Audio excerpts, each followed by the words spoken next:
Hello engineers, B Engineer here. In this video ay yung step-by-step guide naman kung paano tayo mag-design ng two-way slab gamit yung ating Excel spreadsheet. So, punta tayo sa two-way slab and ganun lang ulit no.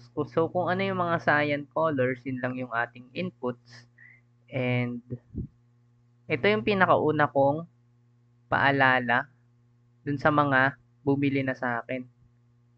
Pag binago nyo yung colors around here nung text, makikita nyo yung table. Etong maraming numbers na to. Yan yung coefficient table for positive moment and negative moment. Ang ginawa ko dyan is, tinype ko dyan pero para hindi magulo, ginawa ko na lang siyang white. So, both calculations, meron siyang table around this section. So, wag nyong baguhin to or wag kayong masyado mag-edit dito. Or kung gusto niyo makita kung nasan yung table, yung coefficient table, i-control A nyo, tapos i-block nyo lahat yung text. And, punta tayo sa slab mark. Okay, yung mark ulit ng slab panel na dinidesign natin. And of course, yung design load. Sa dead load, guys, is yung mga nakapatong lang. Hindi nyo kailangan computein yung self-weight ng slab kasi Excel yung magko-compute ng self-weight ng slab natin. Sa live load naman, pwede ulit kayo mag-refer sa table ng NSCP for minimum live loads. And sa slab section properties is yung clear span po ulit yung itatype natin.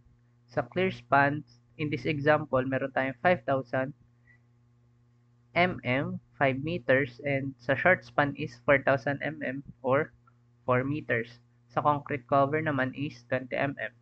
For material properties, dalawa lang yung input natin, which is yung compressive strength ng concrete and yung yield strength ng main bars. Sa support condition is, pipili kayo kung anong case dito sa 9 cases na to. So, pindutin nyo lang yung drop down and then makikita nyo na yung cases na tatama dun sa slab panel na dinidesign nyo. Yung parang hatch dito. Like, for example, dito sa case 4, yung parang hatch dito sa left and sa bottom, isa yung continuity. Nire-represent nyo yung continuity. And for design parameters, diameter ng bars, 10 and 12.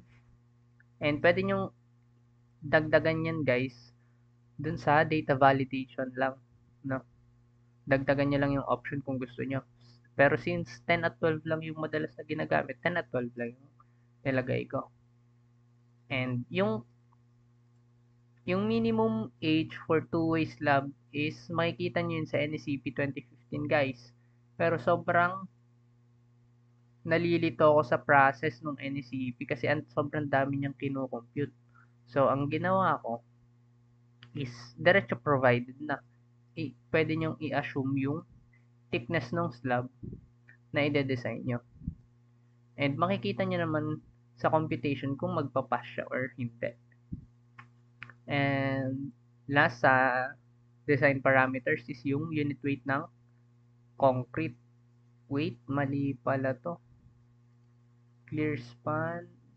Dapat unit weight of concrete to.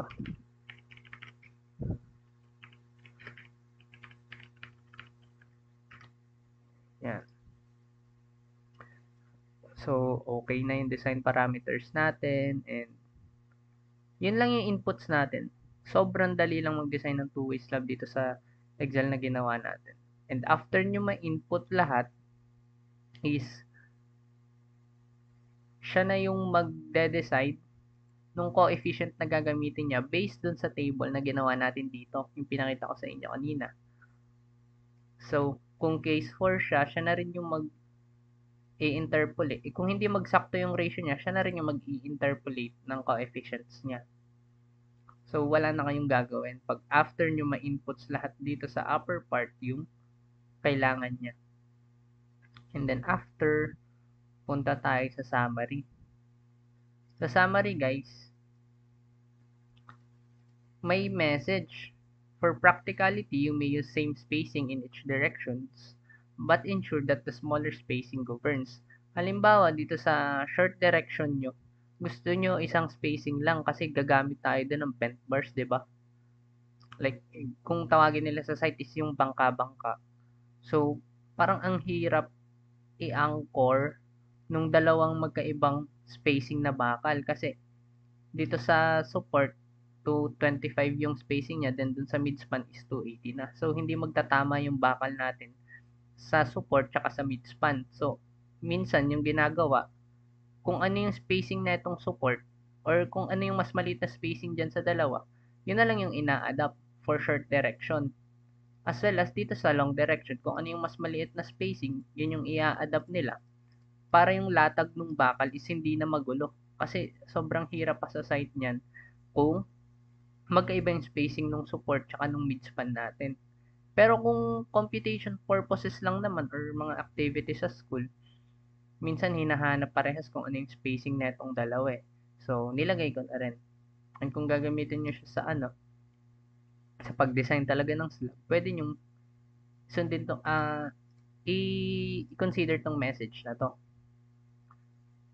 So, yun lang naman for two-way slab. And sa remarks, makikita nyo yung spacing na makikita nyo rin sa summary natin.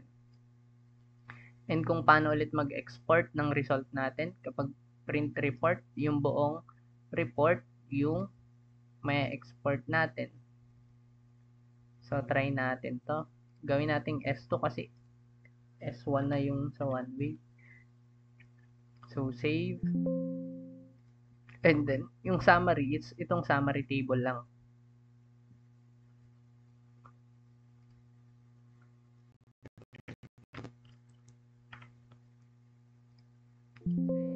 Okay. So, ito yung report. Nakikita nyo sa table. Lahat ng computations niya. And then, yung summary sa pinaka-last. And kapag summary lang yung print nyo, yung summary table lang yung makikita nyo sa PDF natin. So, yun lang for this video. Thank you for watching. And pa-like and share na din ako sa mga videos natin. Yun lang. Thank you so much.